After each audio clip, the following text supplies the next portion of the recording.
Saudara disampaikan oleh Verdi Sambo apa pada waktu itu? Jadi pada saat itu saya diajak ke dalam, Yang Mulia, duduk di dalam.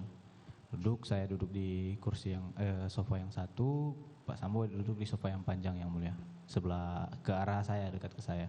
Terus pada saat itu Bapak nanya ke saya, Yang Mulia, kamu tahu nggak ada kejadian apa di Magelang? Saya jawab, saya tidak tahu Bapak. Nah, habis itu dia diam, Yang Mulia. Kan saya nangis beliau, Yang Mulia. Dari depan lift, keluar lift itu memang beliau nangis, Yang Mulia. Terus dia tanya, ini apa, Yang Mulia? Tentang kejadian. Saya bilang saya tidak tahu. Baru dia bilang, Joshua sudah melecehkan ibu di Magelang. Terus diam lagi, Yang Mulia. Diam, nangis lagi, Yang Mulia.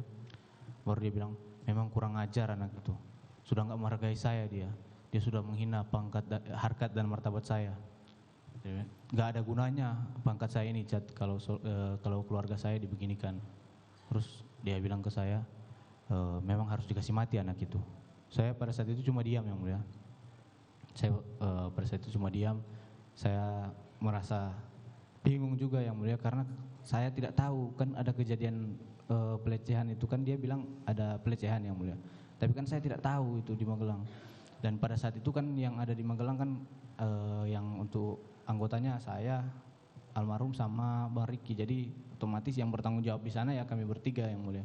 Pada saat itu saya bingung juga, rasa salah juga, Yang Mulia, karena saya tidak mengetahui kejadian di Magelang.